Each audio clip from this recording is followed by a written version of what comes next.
Good afternoon. This is Gilbert Salinas, and this is part 3 of my Windshield survey that I'm performing on my community of Harlingen, Texas.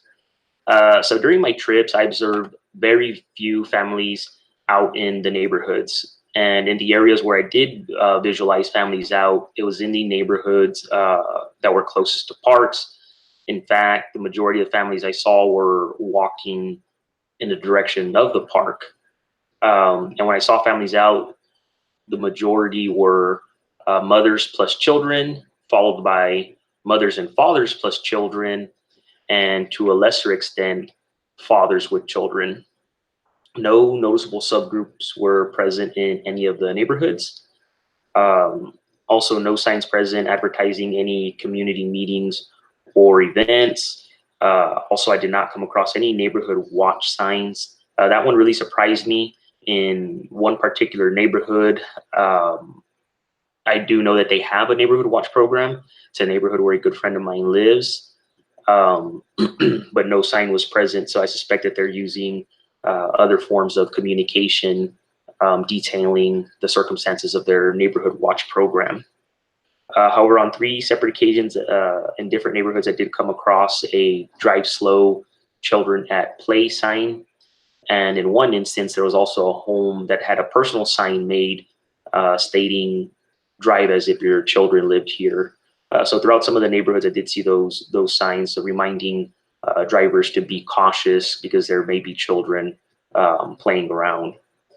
Also, on my route, I did drive by several churches. The majority of them were Christian churches. In one instance, there was 3 Christian churches all within 100 yards of each other, and they were all separate churches. The largest churches were for the Catholic followers. I did come across 3 Catholic churches. The buildings were large, sometimes 2 to 3 times the size of the Christian churches that I came across. I also observed 2 churches for Jehovah's Witnesses. While out driving, I did come across 2 different neighborhoods where there were obvious signs of gang activity. One particular neighborhood is actually where our Boys and Girls Club is at that I discussed in part 2.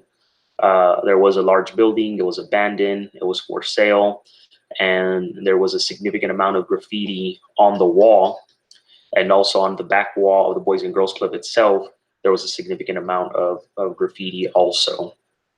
Perhaps it is not coincidental that the Harlingen Police Department is located in a neighborhood where the Boys and Girls Club is at. Also in a separate neighborhood, there were these extra large trash cans in the alleys for the residents to use. And there was obvious graffiti on the trash cans as well. At no point did I come across any obvious drug or alcohol abuse, nor did I visualize any pregnant teenagers. Now, in regards to teenage pregnancy, I am aware that our community does have a problem with it. My wife actually teaches at the local high school, and there are teenage parents there present and soon to be teenage parents attending the high school as well.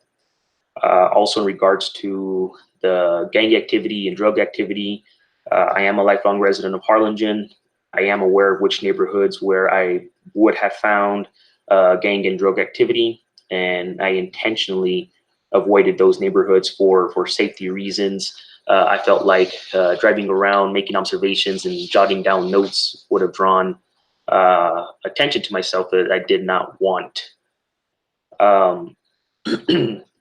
I did not come across, nor am I aware of any alternative medicine practitioners here in Harlingen. However, a 20-minute drive south, there is a flea market, and it is littered with herbal medicine shops. These shops claim to have herbs that can assist with cures for diabetes, skin disorders, arthritis. They claim that they can control blood pressure, cholesterol levels. Some can improve kidney function. And the truth is that the list of claims that these herbs can help with is extremely long. It does appear that the health resources that are available within our community are well utilized. I think the question is, do we have enough of them? Throughout my ride-alongs, if the facility was open, the parking lot was full. There does seem to be a concerted effort to improve health in our community. Since I have been completing this project, I've been paying attention to the newspaper and radio, and there have been several advertisements for free screenings including hemoglobin A1C checks, blood pressure checks, cholesterol checks, and even one to check your kidney function.